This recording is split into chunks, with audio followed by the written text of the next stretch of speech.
happy Thursday. And you know what? The show must go on. So yes, so thank you all of you for just, sending so much love and encouragement and support as I battle the hurricane that's coming through Florida. But Hurricane Ian, whether or not it's here, I still have to do the Get You Happy On show. You know what? Change that. I get to do the Get You Happy On show because it's my favorite things that I look forward to every week.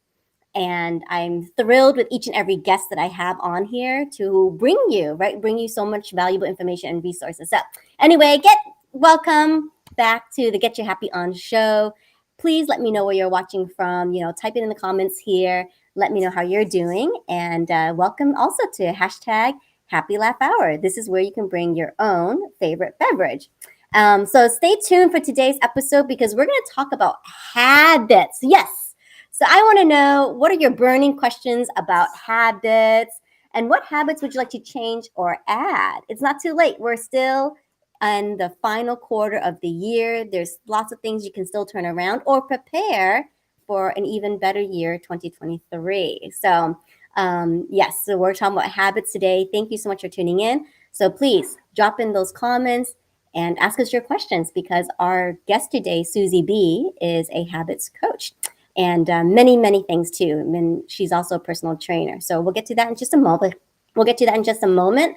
And I figured, I'm stuck indoors. I'm here. I'm being sheltered. I'm fully stocked up. And of course, I have been absolutely loving this new beverage. It's called Love a Foodie Tea. Look at this. So Love a Foodie. I am like such a huge fan now. So please shop Love a Foodie. The tea blends are amazing, totally organic, natural. And so easy to make. So all you have to do is sun brew it. I've never made tea this way. It doesn't require stovetop, boiling water, or a kettle. So all you have to do is just get a glass jar, enough of 2 quarts of water, and then just drop the tea bag in and set it on the windowsill. How easy is that? And just let nature do the work, right? So I am drinking blood orange iced tea. And I'm feeling a little bit like a mixologist today. So I've got my favorite ginger beer as well. So I'm going to do this. I am going to just pour myself some ginger beer and mix it with the iced tea because who says I can't spike my tea? So I'm doing it because otherwise I need to have fun as well in the middle of a hurricane. So here we go. Cheers. It's just the right amount of kick that I need, right, to spice things up. So, all right, on to our show. I want you to get ready for an amazing conversation with my guest today. Her name is Suzi B. She's a wife and a mom of 4, travel lover, adventure seeker, and obsessor of habits. I have not met anyone who is more in love with habits and teaching people habits than Suzi B. So she's a dear connection of mine that I'm recently getting to know here in LinkedIn. And I'm going to talk a little bit about how she reached out to me on LinkedIn too, because I love her approach. And I think that we can all learn from her method as well. Anyway, so prior to just being obsessed with habits, she specialized in personal training. And she specialized also in weight management, injury prevention, rehabilitation, and just long-term lifestyle change, right? And I think that's very important, when you were talking about habits, how do we make it sustainable? How do we really apply it to our life? In addition, she's a podcaster just like me, and she hosts her own show called Habits and Humor Podcast, and that's available on Spotify. I had something in my throat. She's also an international speaker and the author of Life Conscious, and she just released her mobile personal trainer app, making it possible for you to stay consistent with your habits with personalized one-to-one support every single day. So how cool is that? Because, we're in this digital world, and even though she is in a different state, she's still able to work alongside with you through her app. So I love that so much. Suzi B combines her work as a personal trainer and health educator with her habits research and experience, and helps people the world over to live healthier, happier, and more successful lives. So with that being said, please help me welcome all the way from Idaho, Suzi B. Ta-da! There she is. Hi, Suzi. Hey, guys. How's it going, everybody? Good to see you. Hi, Olivia. Hi, Suzi. So glad to have you here. Welcome, welcome. Thanks. This is going to be fun. I'm excited to be here. Excellent. So I start off every episode with a little bit of a cartoon. So I chose this cartoon, especially, considering your background and what you do. So I'm going to bring it up, and I'd love to hear your thoughts about this cartoon. So this is my cartoon of the day. Ready? Here we go. I love it. Cartoon of the day. Ta-da! So here we've got someone super excited, bringing home the yoga mat, and it's like, oh, here we go. And it's like, hey, welcome to your new home, yoga mat. And the yoga mat's in the corner along with the weights. And the yoga mat says to the weights, so when will she use us? And then the weights die laughing. That's the best part. They're like, hey, we've been here forever. No one's ever touched us. Oh man. How many of us can relate to that? Put in the comments if you've ever bought gym equipment and then never used it. I do that. Let's all admit it. Let's just be real here. We all do that. We'll buy the thing thinking that this is the reason I haven't been working out. It's because I don't have a cute yoga mat. Or cute workout clothes, right? Exactly. Awesome. I love it. I love a cartoon of the day. That's brilliant. Thank you so much. And, we don't know the artist. I mean, all the cartoons come from humorpoint.com. That is my go-to resource for all these fabulous cartoons. So please check out that resource for yourself. And we don't know the artist or source of this cartoon, but I love the subtlety, because if you look at the first picture, there's the sun shining. It's clear as day. It's a bright horizon. And then when they start laughing, like the window scene totally changes and it's dark. It is a dark and stormy night. Dark and stormy night, exactly. Very much like what I'm seeing outside my window right now, the middle of the Oh yeah, tell us about the hurricane. What's going on there? Like, is it like pouring, or I don't even know. I'm in Idaho in the desert. We don't do water here. Oh my gosh. So I guess living in Florida, it comes with the territory, right? We expect hurricane season. This will be the third hurricane that I've experienced, because prior to moving here, we lived in Boston. And so we had the other end of the natural disasters, snowstorms and blizzards. And so moving here, this will be my third hurricane. We've already experienced Matthew, Irma, and now Ian. And lots of rainfall and gusty winds for the moment now. But so far, we're safe. We're fully stocked, thank goodness. And yeah, but Well, that's good. I'm glad you're okay, and I'm glad you were prepared, because that sounds crazy. Holy smokes! And thank goodness for backup generators, right? It's a must-have. Oh, definitely, for sure. Very smart. For digital creators and video live streamers, podcasters, like we have to rely on this technology. So. No doubt. No doubt. Awesome. Well, Suzi, I'm just so thrilled that you're here with us today. I just keep thinking back to our conversation, how impactful it was. Like, you really gave me a lot to think about. And I wanted to introduce you to everybody here, because I think everyone could benefit from just talking to you, just that one time. And you're welcome. You're welcome. And everyone, just please connect with Suzi on LinkedIn, because let me tell you, like, her approach was just so clever and nothing I'd ever seen before. And I talk a lot about LinkedIn, right? And there's just like the art of the DM, and everyone thinks it's so mysterious. And, how do I master DMs, right? Direct messages. And so I look back, because you can look back through your messages, and we actually connected a way back, like I think early, like April or something. We connected because we had some mutual friends, and so we just connected with each other. And then I think you just asked me like a bunch of really good questions, like, hey, like how's your year going? Like, just kind of checking in questions, as you are a coach.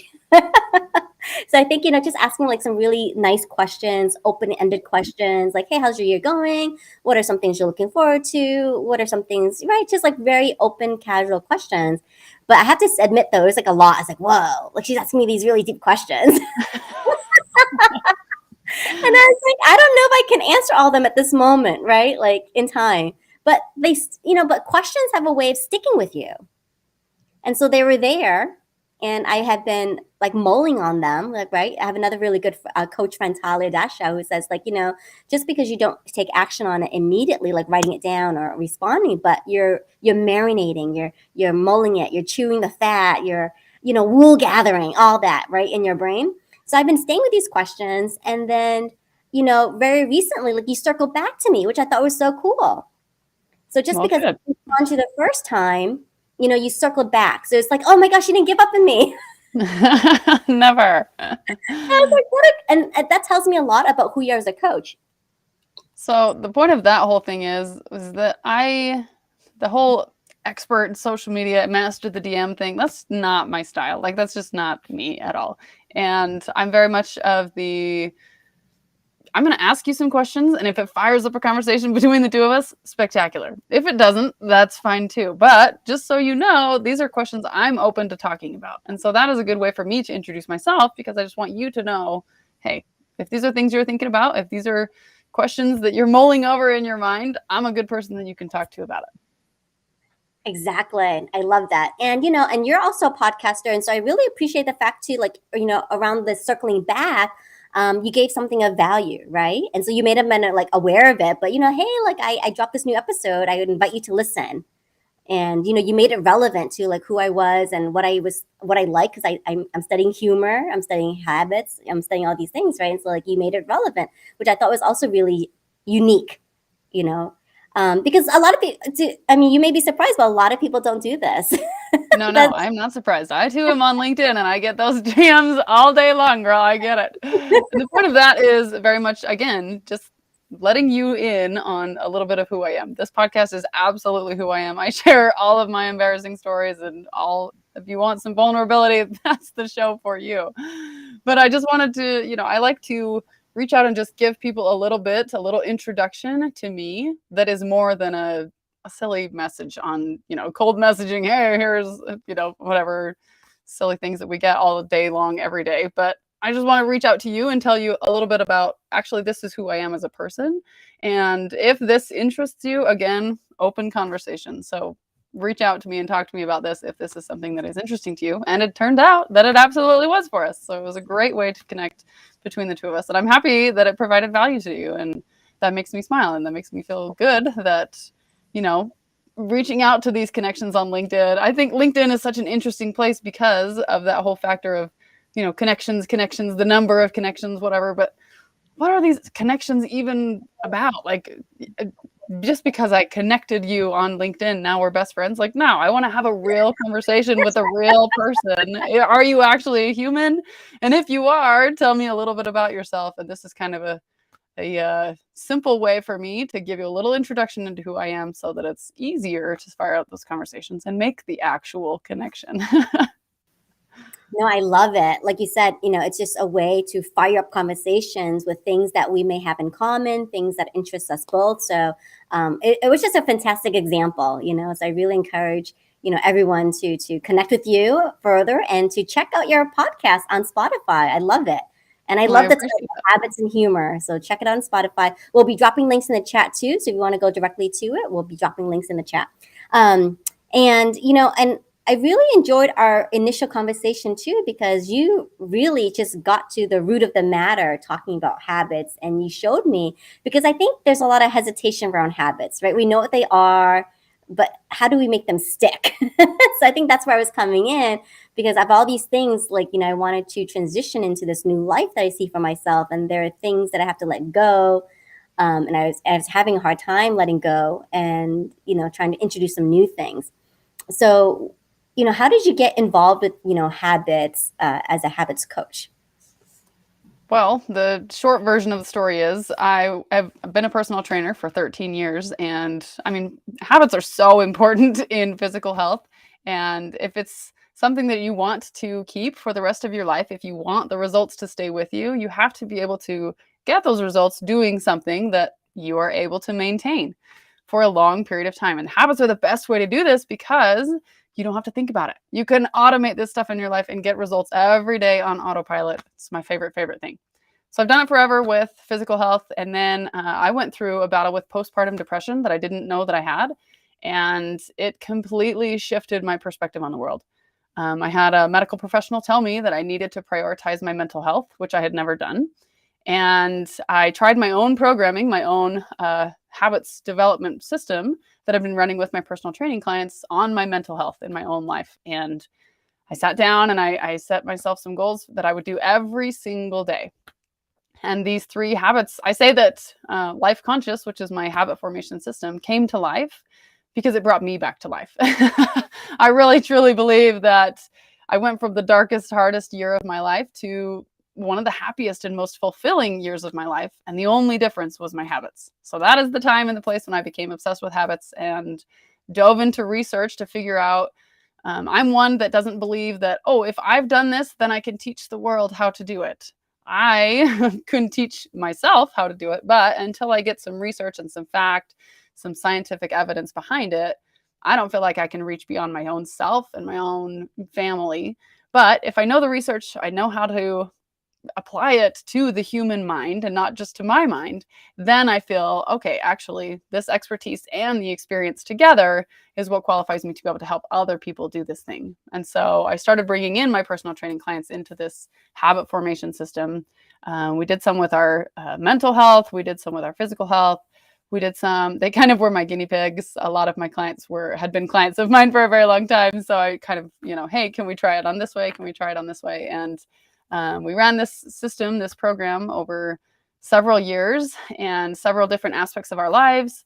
And every single time it was life-changing because in a short period of time, you can make a lifetime of change because those habits become automated and you don't have to think about it anymore, but you can continue to produce those results in your life.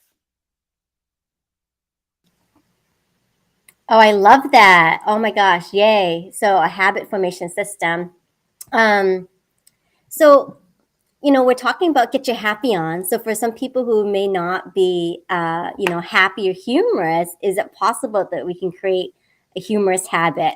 Can we create a habit to be funnier? You bet. Yeah, actually, I just dropped an episode on the Habits and Humor podcast today with comedian Steve Solberg. And I interviewed him and we talked about some mental health habits that have to do with humor. One of my habits that I do is listening to comedians, and he happens to be one of my favorites. And that was just an honor to be able to interview him on my show. But there are so many ways that we can just bring a little bit more humor into our lives because we don't realize the healing power of humor. And just by laughing, I have a whole show on the effect of laughter that releases all 4 of your happy hormones. And usually you have to produce these hormones in a sequence and you have to do different tasks in order to get all 4 of them to release.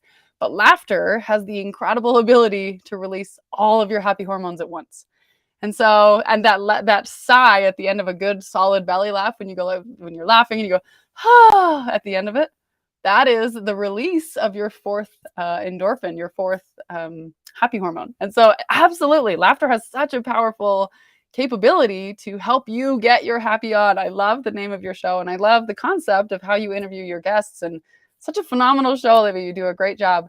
But I just think that laughter and happiness and all of this stuff is such an easy, simple way to shift our perspective on all the hard things, all the difficult stuff that we deal with all the time. Excellent. Okay, so I know that you taught me this concept of habit coupling. So what might we do, right, to show people that you can use habit coupling and to bring humor into your life? Sure. Yeah. Habit coupling is my favorite habit hack. For those of you that are like, I want to change my habits, but I'm not really sure how. Here you go. You want some instant habits? This is the way to do it. Habit coupling simply means that you take something you already do, a habit that you already have, you add another habit to it. So for example, I do with almost all of my personal training clients, one of my very favorite exercises is called blind balance. And I'll just give it to you guys right here, right now. So you're going to stand on one foot and close your eyes. It sounds super simple, but I want you to try it right now. If you're listening to this, go ahead and stand up for a second and stand up and stand on one foot and close your eyes. And all of a sudden you feel like you're going to wobble. Olivia's doing it right now. I love it. You feel a little bit wobbly. That wobble in your ankle is actually your tendons and ligaments and muscles, all of those things in your ankles, knees, and hips, realigning and remembering how to work together as a team. So that's actually a beautiful thing. And so if you want to add this incredible exercise into your life without having to think about it, without having to remember to do it, and without having to do a workout to get it in your life, do it while you brush your teeth. There is a time of day that all of you are standing still for 1 to 2 minutes every day, And if you're not doing this, you absolutely should be. All of us should have developed a toothbrushing habit by now. So when you brush your teeth, you're already standing there. Just stand on one leg and close your eyes. I'm telling you, you guys, instant habit. Absolutely fascinating how you can just attach something you want with something that you already do, and it produces results for you on autopilot. And as you're continuing to do this thing, maybe it is a little bit difficult for you to remember, put a sticky note on your mirror, write it down for a minute or two so that you help yourself to remember to do this thing. And then once it moves into that amazing subconscious part of your brain, it's just there. It's just there. It's just part of who you are, part of the way you live, and you don't have to think about it anymore, but it continues to work for you. That's what habit coupling is at its finest, is taking something you already do and something that you want to do, putting them together. Oh my gosh, that works. I was doing it. When you feel that little wobble in your ankle, I'm telling you, if you've ever rolled your ankles, if you ever have hip tightness, or if you ever have knee pain, this is one of the best exercises you can do. And it only takes 30 seconds. You can fix your knees in 30 seconds, people. Okay, that's a write it downer. I got to write that down. So fix your knees in 30 seconds. Yes. 30 seconds on one leg, just stand there with your eyes closed. It's about the easiest thing you can do, but there's just so many powerful benefits of it. And you can do it while you're brushing your teeth, so you don't have to plan extra time. I love this concept that you're bringing, just incorporate one small thing into something we're already doing. So you had given the example of brushing your teeth, but I'm thinking, like maybe the next time I do dishes, yes, that's a practice balancing on one foot. Absolutely. Then you can do it with your eyes open, eyes closed, anytime. The more single leg, the more off balance you can make yourself, the better your body becomes at balancing. And many of our injuries happen because of unexpected movement. And so things like that, you teach your body to expect the unexpected. So for example, I fell on the ice. You were talking about ice storms. We had an ice storm here, and I fell and I broke my kneecap last year. And I went in to get my kneecap looked at. And while I was there, they were like, hey, you have a stress fracture in your ankle. Did you know that? And I was like, no. And they're like, the reason you're not feeling it is because your ankle tendons and ligaments and your muscles around that area are super, super strong. And they're like, what are you doing? And so I did blind balance right there in that doctor's office. And they're like, that 30-second exercise saved you from a broken bone. People, I'm telling you, injuries happen all the time. But if you teach your body to expect the unexpected, you bulletproof yourself. You become superhuman and you're able to heal yourself without even knowing it. So cool. Okay. So you had mentioned that, one of your humor habits is to watch comedians. What other humor habits do you suggest? And so that's one that I do often. Yeah, so that's one that I do often. I just put in a podcast, or, they've got Netflix specials if you're watching TV, or just whatever, listening to them, watching them, that kind of a thing. I also do the habit of just looking for things to laugh at, like things that could potentially be not funny. Like, we'll put it this way. My podcast is the concept of taking an embarrassing moment and teaching a life lesson from it. And so I often use embarrassing moments as a time to find some humor, find some joy in your life, and face that thing that could potentially be detrimental. So a lot of people hesitate to come onto the Habits and Humor podcast because they're like, oh, I don't want to share my embarrassing stories. They're embarrassing. And I'm like, listen, I encourage you to come on this show, share this embarrassing story, watch as everyone in the room says, oh, I've done that too. And then all of a sudden it loses its power over you. You had this embarrassing thing that made you feel small and made you want to disconnect. But when you talk about it, when you face it, when you share it, it loses its power over you and it connects you to the people around you. And you realize, I'm not alone and this is totally fine. So then you're able to just laugh at yourself. And the other side of that is to give other people around you permission to laugh. So I share an embarrassing story on a couple of the episodes about how I fell down the stairs at the Lincoln Monument in Washington, D.C. If you've ever been there, you can see those stairs for miles in every direction. And there's always thousands of people there.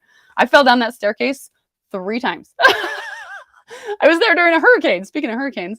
So it was a hurricane. It was pouring rain, marble stairs. I'm wearing flip-flops and I keep falling down. I'm a grown adult woman and I fell down the same flight of stairs 3 times in front of thousands of people.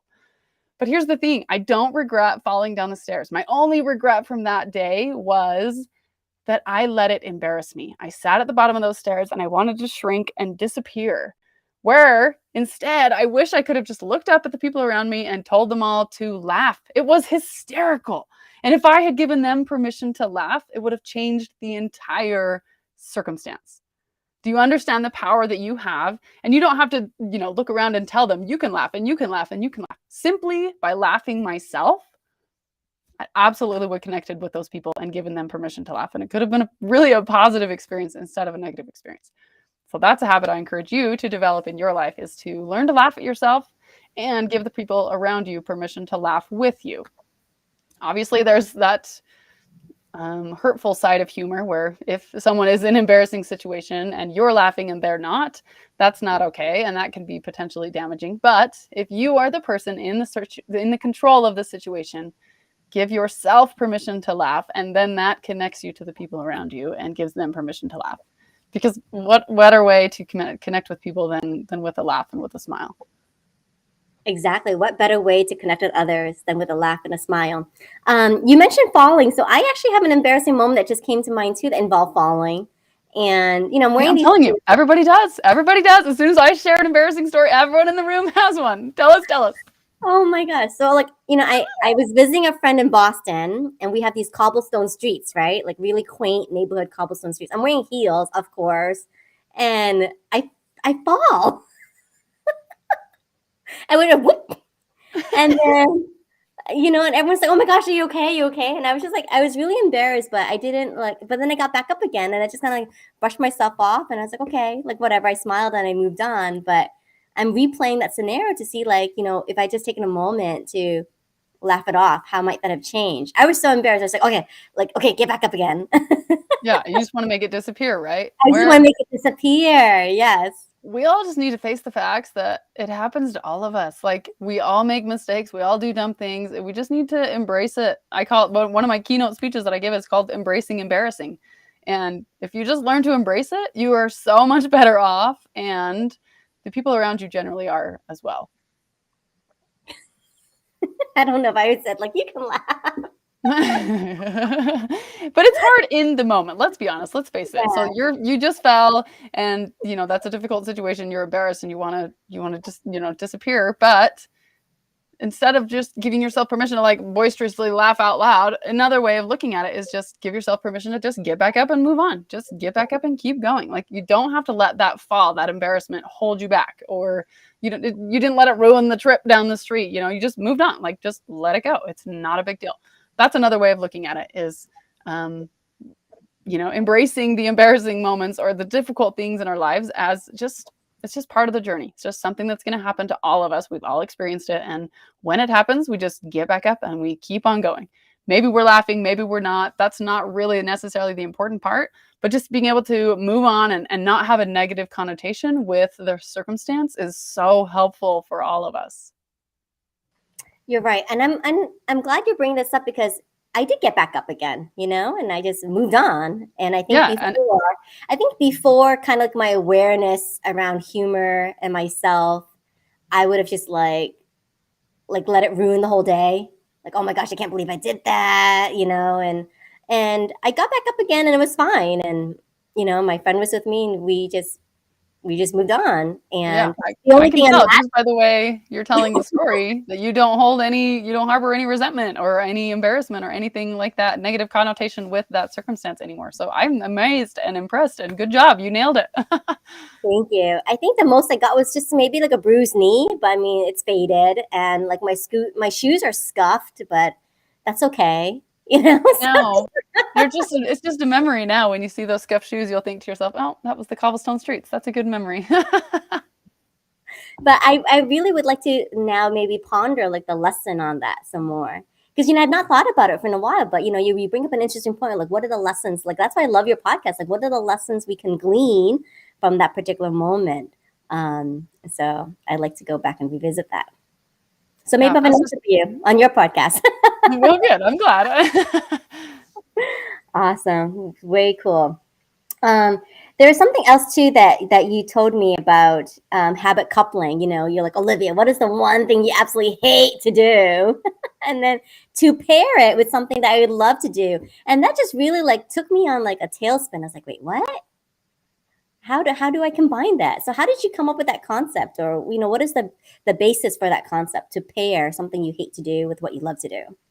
Yeah, this is an internal reward system. I'm all about building rewards into your habitual lifestyle because that gives you more happy. That helps you to get more happy on. So there's always going to be things in our lives that we don't want to do. Let's just face the facts. Let's be real. There's always going to be stuff that we don't love to do. Whether it's in a relationship, you have to pick up your spouse's socks, or whether it's in your business. There's just daily tasks that you have to do in order to stay afloat that are not going to be super fun. Let's face it. However, instead of just, oh, actually I don't enjoy that and it's not a happy part of my life, I'm just going to not do it. That's not a healthy way to go, and you're going to sabotage yourself. So instead, pair the thing that you don't love to do, couple it with something that you do love to do, because then you're building in a reward system, giving yourself a pat on the back for doing the thing you don't want to do, but you probably need to do. So one example of that is I love to sit in my hot tub all night, or I mean, not all night, every night, pretty much every night, all winter long. And in Idaho, winter is like 7 months. So I planned this into my day. But if some days are crazy, I've got 4 little kids, and if I haven't gotten my workout into the level I wanted it to that day or whatever, I don't want to have any regrets going into my evening. And so every time I go to get into my hot tub, I make myself do a 1-minute plank first. So I have to do a 1-minute plank before I can get in the hot tub. So it's a built-in thing. I know I'm going to do the hot tub. I know it's already going to happen, and I'm looking forward to it. But there's also something that I maybe need to do, that I should do, that I maybe don't want to do. But if I do those two things together, then I look forward to it. And I know, hey, I got that thing done that I should have done. So good job for me, pat on the back. And now I get to go relax in my hot tub. Another example is I do this with household chores. I pair the two chores together. There's always one that you love and there's one that you hate. Maybe you don't love any chores, but I have some chores that I enjoy doing. I love to vacuum because I like the vacuum lines. My OCD brain loves that. But I hate to sweep. And so I put those two things together, and I make myself sweep first and then I can vacuum. So even the silly stuff in that, like, doesn't have to be, all rewards all the time. But another habit coupling thing you can do is, one of the ones I always recommend for my clients is take a water bottle every time you get in the car, and make sure you drink the whole water bottle before you get out of the car. So whether you're going on a road trip or you're just picking up the kids from school, you're getting that extra hydration in a place where maybe you weren't going to be thinking about it. You're not going to be doing other things. It's just a way to get in additional hydration throughout your day. Especially for a lot of my clients are moms like me, and we're in the car all the time. We're like chauffeurs, and we're driving our kids all around town all the time. And this is a really helpful tool for us to make sure we get that water that we so desperately need, and we keep a healthy habit built into what we're already doing. And the cool thing about this is, once you've done it for a little while, your body and your mind adjust to this, and they become acquainted with it, and they become used to it. And then you will start to have a response on the times that you skip it. So now every time I get in my car, if I don't have my water bottle, I'm like instantly thirsty. So I have that classical conditioning built into my life. You can do this with anything: business habits, your personal habits, mental health habits, and they don't even have to be related. Like I said, I have a lot of my personal training clients doing an exercise while they're brushing their teeth. Those two things don't have anything to do with each other. But because it's something you already do or something you enjoy, and you pair it with something that maybe is less enjoyable, or something that you need to do that you maybe don't want to do, you're able to make both of those things happen so that it's a positive experience. That's a huge push of what I do in my personal training and my business coaching and all of these other things. Is you want to have a positive outlook on whatever it is that you're working toward. Because if you hate what you're doing with your health, you're not going to stick with it. If your business is a drag and it makes you stressed out all the time, you're not going to be able to stick to it.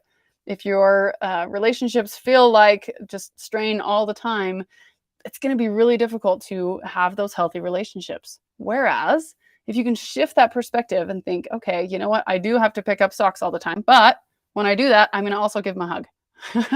Then you're able to, have this positive interaction so that you are able to see things in a positive way instead of these negative connotations with the stuff that we don't want to do or the stuff that we have to do.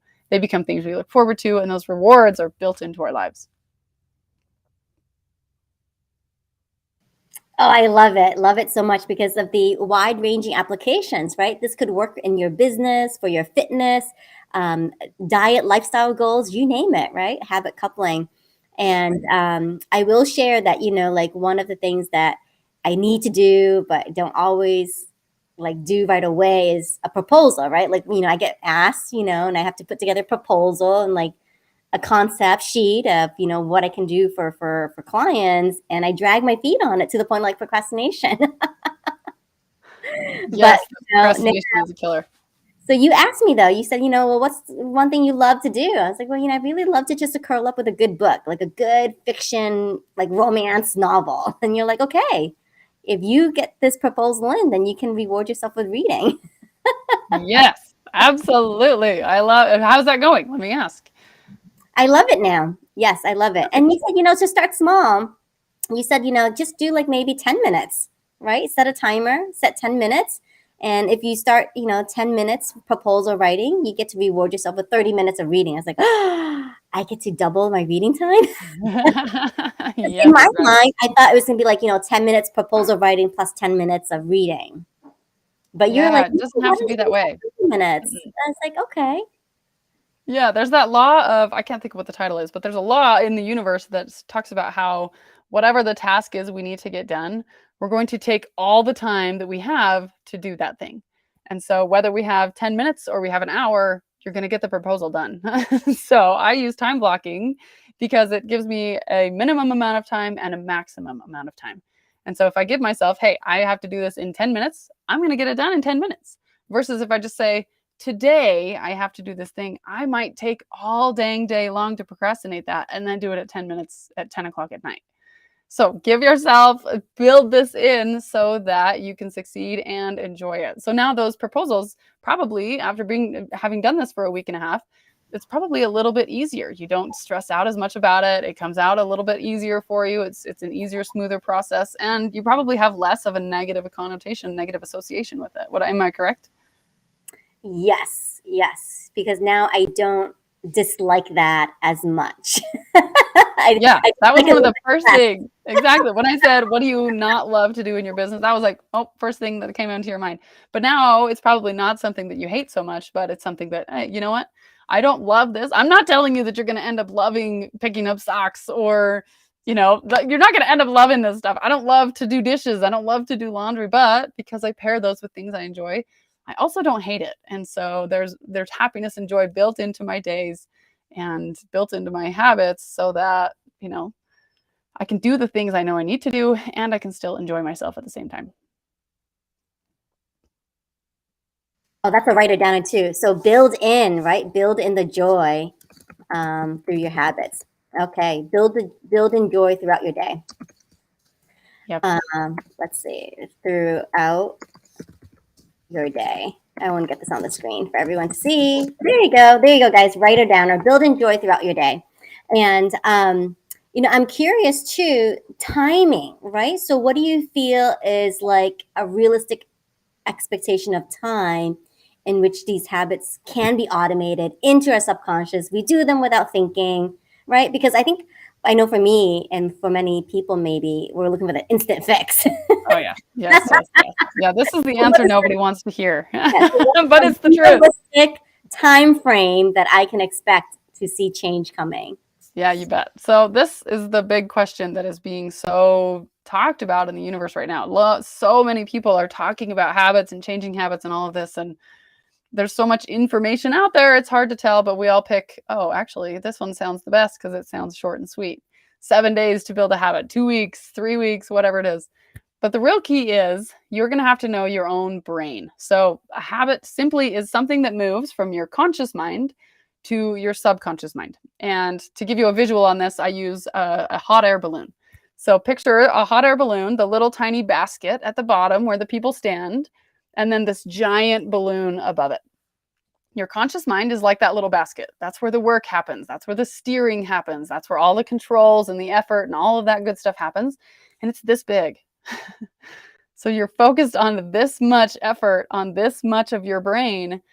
5% of your brain makes up your conscious brain space. And so then by doing the work, by doing the effort, by turning on the fire at this point in this tiny little thing, what happens is you heat that air and it moves up into that balloon. And that is when you get lifted and carried to where you want to go. So we're going to use our conscious to fill up our subconscious with habits. And so for you to know exactly what the answer to that question is, you're going to have to do the process a couple of times.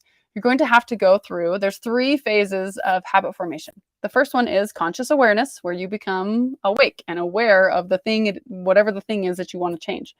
A lot of us, when we start like a health journey or something like that, we're suddenly very aware of how many times throughout the day we eat, and we didn't even notice.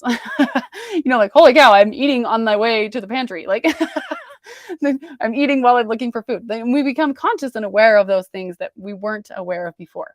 And so that conscious awareness is the first thing. And this is where you put in your effort. This is where you put in the time and the thought process. And okay, this is the plan, and this is how I'm going to execute this every day. For you, with your proposals, I'm going to set a timer. I'm going to have a time of day that I do this in 10 minutes every day. I'm going to do these proposals.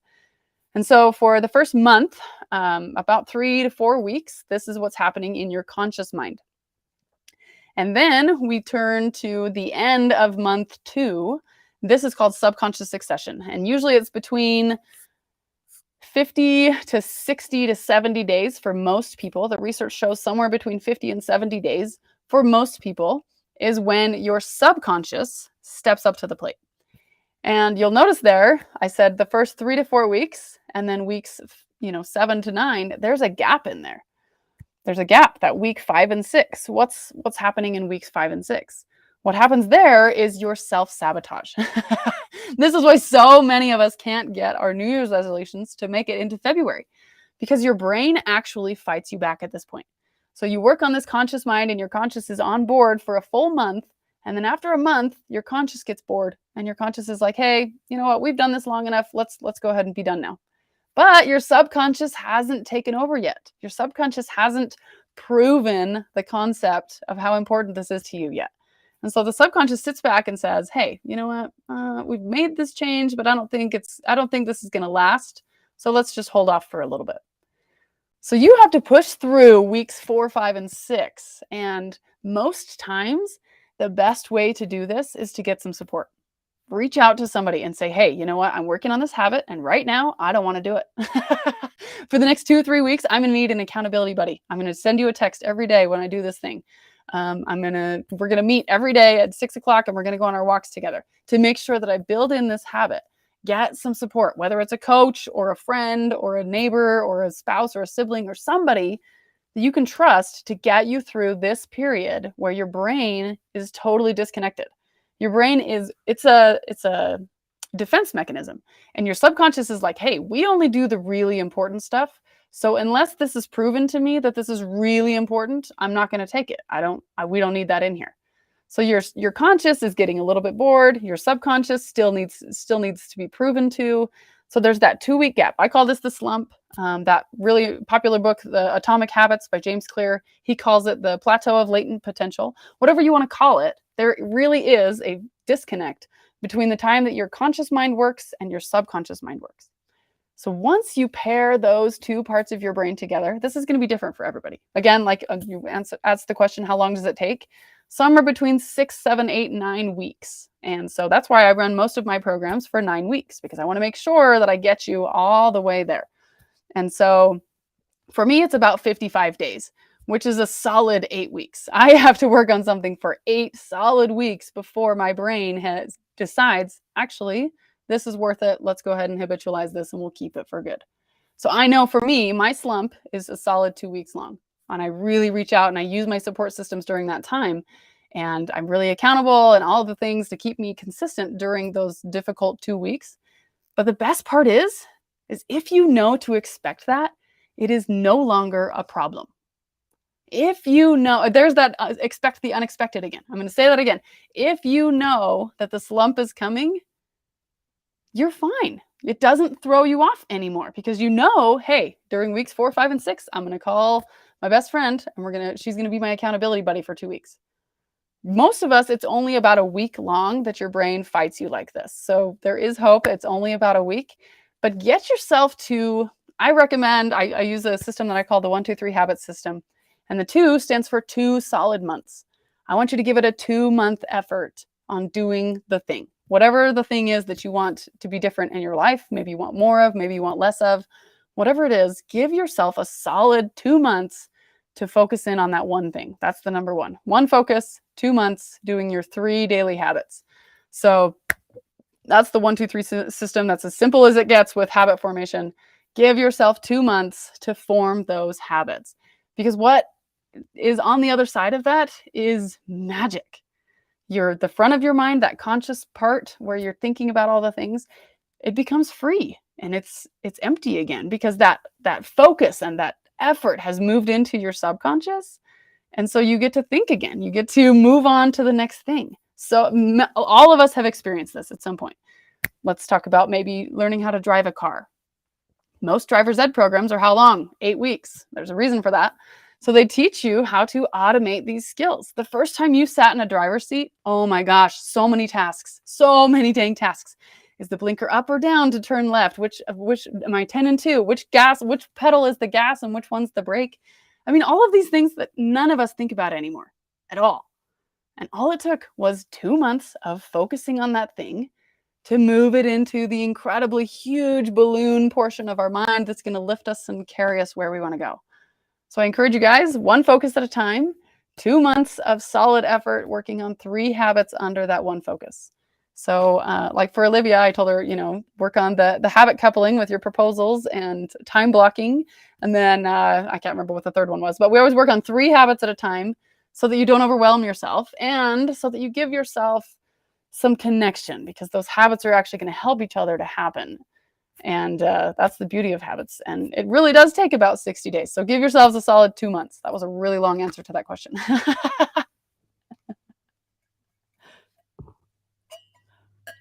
No, I love it because you are so thorough in your explanation, So for all those here who are geeking out on this, because I'm totally geeking out on this because I love like brain science and getting to the root causes of things. And that's fascinating, that we can focus, right? The multitasking has run its course. And so, just do one focus for 2 months, 3 new habits, habit coupling, right? So I really like that, how you've developed that system. And I'm finding for myself, just, because transitioning from, having a career to now just fully working for myself, entrepreneur full time, like there is that major transition. And so finding new habits to fill up my time, right, is taking a lot of effort. And I'm finding that like my slump is coming sooner than that 2 week. Like my slump is after 1 week. And that's fine. Yeah, you know that about yourself. And that's a beautiful thing. So the first month is when you need support. Maybe you don't need to hire a coach forever, but hire that person to help you just for that period that is difficult for you. And again, you've figured this out because you've done it a couple of times. You're not new to this process. You're not new to this, effort of working on yourself. If you listeners, if you are new to this, give yourself a couple of rounds. Like, give yourself some time. And I know that 2 months sounds like a long time, but if you think about it, if you do 3 habits for 2 months on your physical health, and then you do 3 habits on your mental health, and then you do 3 habits on your finances, then you do 3 habits with your family, 3 habits with your business, in 1 year, you've changed 18 habits, 18 different things that you've automated in your life that happen on autopilot, that give you results. 6 different areas of your life, you guys, in 1 year. Take that for a little bit of perspective for you. Yeah, 2 months sounds like a long time, but in the grand scheme of things, oh my gosh, it's so worth it. If you knew that you could work on your physical health for 2 months and it would save you for the rest of your life, you'd do it. If you knew that for 2 months of effort working on your business would then produce revenue for the rest of your life, you would do it. So commit to that. Realize that this is actually the truth of the process. There are 3 phases, and that middle phase is really tough. But that third phase is gold and it's so worth it. So when you're struggling and you're thinking to yourself after just a week, oh, I could do it for a week, but now I want to give up. Think about week 7, think about week 8, think about week 9. You know what? What if I did this on autopilot and I didn't have to think about it anymore? It's totally worth it. Keep going, girl. You got this. Stick to it. 2 months, you can do this. I believe in you. Thank you, Suzi. So, I'm super excited for your coaching programs and what you offer. How else do people work with you? Yeah, so I offer the one-to-one mobile personal trainer. So that's for physical health training. But I also use that for habit tracking, and that can be for any habits.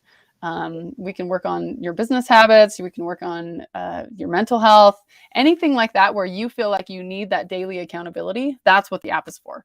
And so there's 3 different packages you can do. The first one is once a month is all. Once a month, you check in with me and you get some accountability. You get set up so that you know what to track daily. And then we can progress it as it goes once a month. And then you know that month after month, you have someone to check in with and just see, hey, what's the progress on this? The reason I offer this program or this package is because I want it accessible to anybody. And it's only $60. So like $60, that's $2 a day, you guys. If your habits are worth it to you, whatever it is that you're working on, $2 a day. Ask yourself if it's worth it to have that support that you need. It absolutely is, I promise you. And then the other one is if you want to really make some quick changes, is a weekly program. And that is money. That is really, really where a lot of people really excel, is getting that feedback on a weekly basis. That one's $200 a month. And then there's the bi-weekly. This is really good if you're having a hard time narrowing it down to one focus in your life. You're like, oh, I want to work on my business, but I also want to get in shape. That is a really, really good option, is the bi-weekly. So you can have one or twice a week meet with me, and one of those can be for your business, one of them can be for your health, or you just get double duty. And I have a lot of personal training clients that come just twice a week as well. They just want to really get a lot of heavy work in and make sure that they're prioritizing. And so that's kind of what I do. And the offers I have, you can find those at suzibhabits.com. And then my other website where you can find all the information about me is on the screen here, livelifeconscious.com.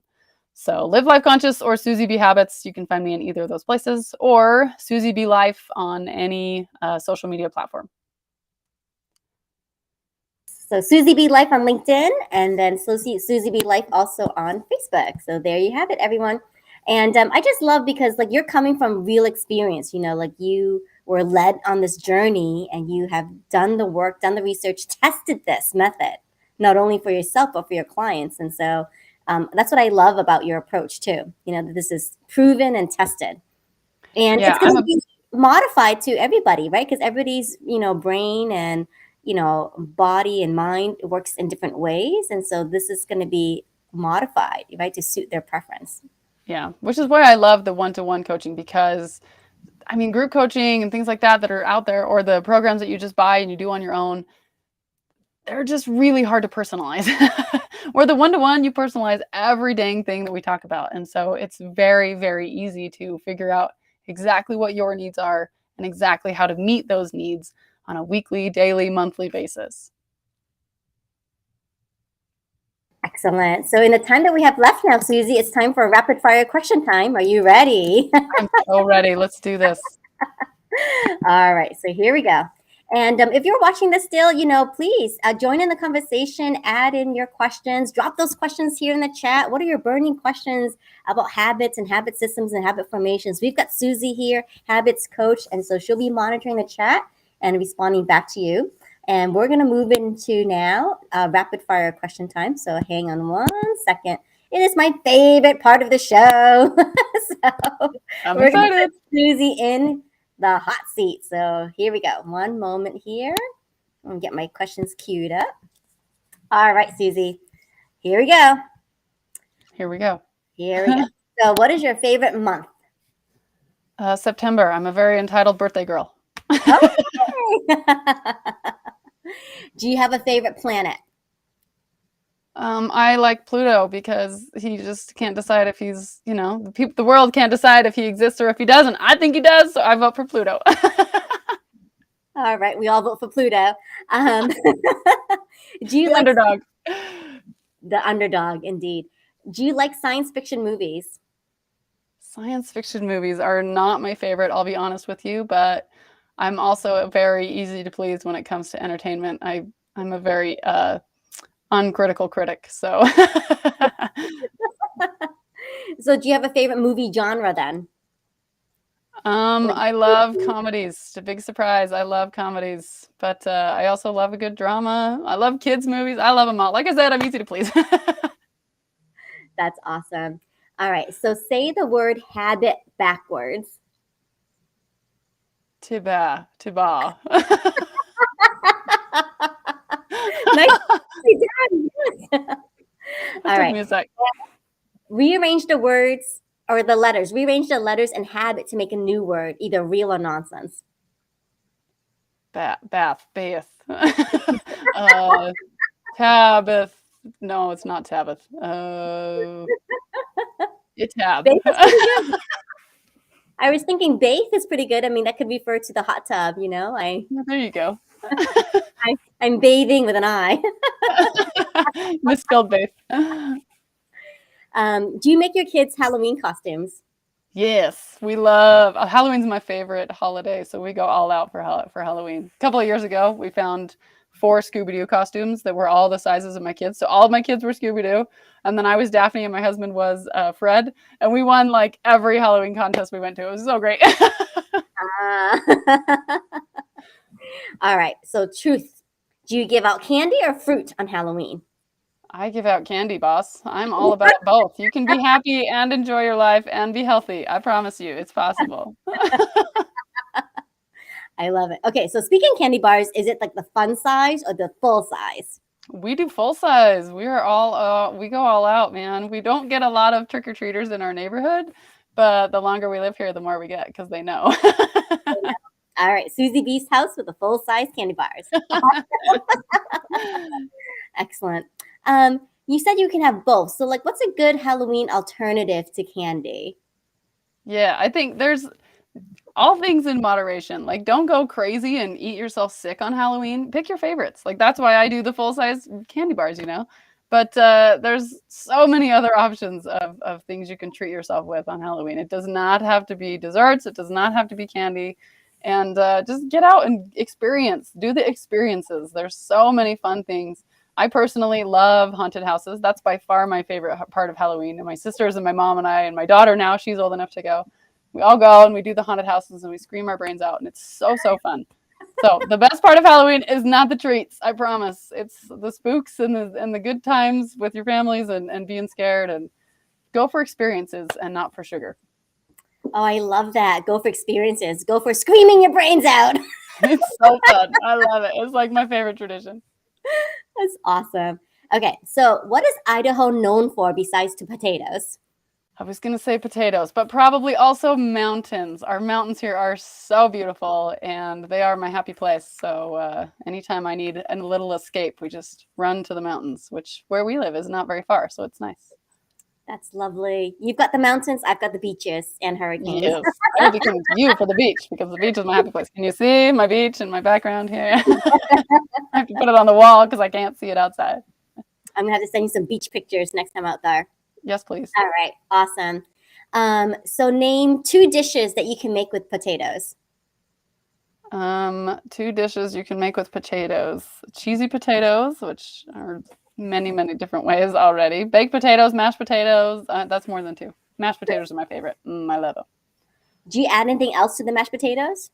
You put sour cream in them and lots of different seasonings and butter and all the good stuff. You got to make them tasty. Interesting. Okay, because I came across a recipe that had turnips and carrots inside mashed potatoes. Oh, interesting. I love turnips. I will have to try that. Yeah, but you gotta really mash it though, right, for the turnips. But that would give it an interesting kick. I'm gonna write that down. Oh, that's good. Okay, that came from my friend Kathy DeSalvo. Okay. Excellent, Kathy. So favorite fitness accessory. Favorite fitness accessory. I would say the most versatile is a dumbbell. If you have a dumbbell, you can do a billion things. But I also probably my favorite fitness accessory is the resistance loop. You could fold it up into this tiny little ball and take it with you everywhere. I take it with me everywhere. You do it in the car. You can do it under your desk. It's very discreet, and you can take it with you when you travel. You can do a million different exercises with it. So the resistance loop is the most underrated of all the fitness equipments. Okay. That's like the resistance band, right? But it's not a band, it's But a it's a loop. loop. Yep. It goes in a circle. So you can put it between your legs. You can put it around your feet. You can put it, it's all sorts of, it's good stuff. Okay. I'm going to have to ask you about that Or later. possibly hand weights. I use hand weights all the time too. So Okay. And how heavy are these hand weights are we talking here? it depends on what I'm doing. But the ones that I run with are about 3 pounds each. Okay. Okay. Excellent. So how many Fitbits do you go through? I'm really hard on jewelry. And I don't actually go through the watches themselves, but I change my band a lot because I break the bands. But probably every year or two. Okay. Who's your longest running client? So how many months or years have you worked with this client, the longest running? He's actually not my client right now. He was when I lived in Utah. When I moved, I wasn't able to work with him again, which is why I moved to online recently, so that's not a problem again. But I worked with him for 7 years. Whoa. One Yeah. person for 7 years? Yep, it was awesome. He is just a totally different person now. It was amazing. When he came to me, he was very, very depressed and very injured, and he could not do any of the things that he loves. And now his adult children are having a hard time keeping up with him because he's running the world, doing all the things. So it's awesome. Like consecutive 7 years, or was it like breaks in Yep. between? I think it was consecutive for 7 years. And I Wow. moved 3 times during that. So we started at the gym, and then I guess there was a year that I lived in a different place. So there was 1 year off in there. But then when I moved again, I happened to move right into his neighborhood. So he was my client again. So I Oh, guess that's there were 2 years that we didn't work together because I lived in that house for 2 years, but of those 7 years. So I guess I worked with him for 5, but no, I'll take it. That's a great testimony, right? Just to your style of coaching and dedication and focus that you provide. So awesome. Very cool. All right. So do you own toe socks? yes, I love toe socks. I'm a big believer in toe splay, and I love that it splays my toes for me. Again, I'm doing things that I don't have to think about. I'm all about not thinking about these habits. So what's one thing that you had to give up? One thing I've had to give up. I've had to give up on trying to be perfect. I was a perfectionist for a very long time, and I have realized it is just a waste of time. I would way rather make a fool of myself and connect with the people who also feel like fools than to try and be perfect and connect with nobody and make Awesome. myself miserable because I'm never going to get there. Wow, that was really honest, Suzi. Thank you. Thank you. All right. And the last question for rapid fire question time is this. So, what are 3 things that the B in Suzi B stands for? Beast. We'll go with beast because I am very committed to whatever it is that I'm doing. I'm going to say beautiful because that was one of my journeys out of postpartum depression. That was one of the disconnects that I had.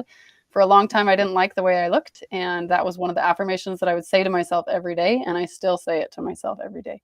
So I'm going to say beautiful. And B. Oh, B's not, I don't know. Baller. I love all ball sports. So I'm going to say I'm a baller. Awesome. Great answer, Suzi. So, all of you wondering what Suzi B is, it stands for Beast, Beautiful, and Baller. Also, I'm very cocky, apparently. All 3 of those are very cocky. But hey, you know what? I am Love who I it. Love it. She's a business badass. am. I like those too. Yeah, she's a business badass, and she will teach you blind balance. Oh, yes. I should have thrown blind balance in there. Nailed it. Oh, that was awesome. Good job. Good job. Oh, brilliant. You never know what you're going to come up with on the Get You Happy On show, right? I love your energy, Olivia. It makes me happy. You're a good time. Yeah. Thank you, Suzi. Well, this wraps up our show. Oh my gosh, where did the time go? So thank you for all of you watching and dropping your questions into the chat. We so appreciate your participation, and please do connect with Suzi. So we're going to pop up her links here on the screen again, and highly recommend that you look for her on LinkedIn, connect with her there. She has tons of information on her post, and then of course visit the website so you get a look into more of her coaching programs and buy her books and be part of her Suzi B community. And then she's also on Facebook. So if you're on Facebook, go check out the groups there. And then lastly, please go to podcasts. Please go to Spotify and look for her podcast on habits and humor. So you'll learn so much. I love your tagline for that one too. It's like, come to learn, or come to laugh and stay Come for to the learn. laugh, stay to learn, choose to live. Yep. Yes, And you can find it on any platform. If you're not a Spotify listener, it's on Apple, it's on Google, it's on all the places. So wherever you listen to your podcast, check out Habits and Humor. Yes. So just look Suzi B Life everywhere. Yes, absolutely. Suzi, this has been such a delightful conversation. Thank you so much for coming on to the Get You Happy On show. I love talking to you, and so I'm hopefully more people will be coming your way. I appreciate it. This was really, really fun, and good luck with the hurricane. I hope you all stay safe and everything works out okay over there. Thank you, Suzi. All right, I'll talk to you soon. See you Take care. guys. Bye.